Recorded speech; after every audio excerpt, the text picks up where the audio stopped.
भाजपा के प्रदेश प्रवक्ता संदीप शर्मा पत्रकार मंच से चर्चा करते हैं कि कांग्रेस के एक कभी भी मंशा नहीं रही से कि प्रधानमंत्री आवास के जरिए प्रदेश के हितग्राही मल्ला मकान दिए जाए। ये वजह अधिक बड़ी रही से कि खुद कांग्रेस सरकार के पंचायत मंत्री टी.एस. सिंहदेव ने यही कारण बता कर के अपन पद से इस्तीफा भी देना पड़ रही से जेकर पत्र मीडिया में वायरल हो गई से। ये पत्र में टी.एस. सिंहदेव खुद कह रहे हैं कि प्रधानमंत्री आवास योजना के तहत राज्य में अभी तक एक भी मकान हितग्राही मल्ला नहीं दे गए है, जेकर से अपन मंत्रालय के कामकाज से संतुष्ट नहीं है और एक स्थिति इस्तीफा देवत है। कांग्रेस शासन काल में स्वीकृत सभी आवास का रोक दे रही से हितग्राही मल्ला लाभ नहीं मिलत रही से एक वजह से उसमें के पंचायत मंत्री टी.एस. सिंहदेव के इस्तीफा देश भर में चर्चा के विषय बन गई रही से। संदीप शर्मा की कांग्रेस के ऊपर ये निश्चित रूप से एक बड़े आरोप है कि वह गरीब विरोधी मन की पार्टी है। कांग्रेस की यही इच्छा रही से कि गरीब मल्ला जो पीएम आवास के तहत लाभ मिलना है वो रोक के रखे जाए तो केंद्र सरकार ला बदनाम करे जा सकत है। पूर्व पंचायत मंत्री और टी.एस. सिंह बाबा ने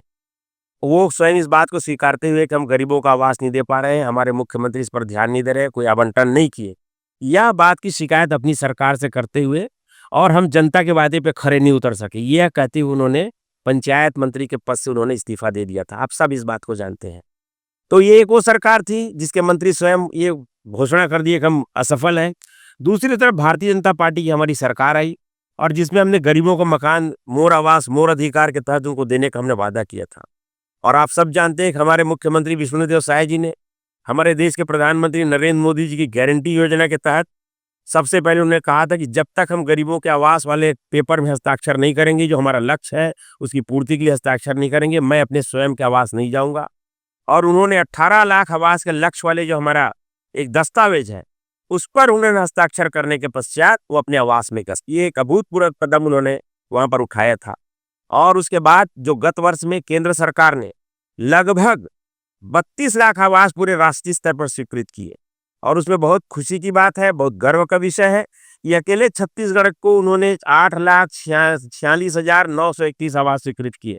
इसके लिए हम सब ने प्रधानमंत्री हमारे नरेंद्र मोदी जी को धन्यवाद करते हैं, हमारे मुख्यमंत्री श्री साय जी को हम धन्यवाद करते हैं, हमारे पंचायत मंत्री जिनके अथक प्रयास से सब फलीभूत हुआ, हम उनका भी धन्यवाद करते हैं। और ये जो आवंटन है 8 लाख, यह आवंटन पूरे राष्ट्रीय स्तर पर आवंटन का 30% अकेले छत्तीसगढ़ को प्राप्त हुआ है। और ये जो 8,46,000 आवंटन में से 6,18,000 आवास के लिए प्रथम किस्त की राशि हमारी छत्तीसगढ़ की विष्णुदेव सरकार ने जारी भी कर दिया। और एक और समाचार आपको बताना चाहूँगा और जानकारी देना चाहूँगा कि 1,80,000 आवास जो सब कहीं ना कहीं प्रगति पर थे, वो जो भी स्थिति में थी वो पिछले वर्ष पूर्ण भी हुए हैं। और 10 जनवरी को हमारे केंद्रीय मंत्री माननीय शिवराज सिंह चौहान ने छत्तीसगढ़ के लिए अलग से 3,03,000 आवास को स्वीकृति प्रदान की है। यह भी एक बहुत ही हमारे लिए गौरवपूर्ण क्षण है, गौरवपूर्ण विषय है।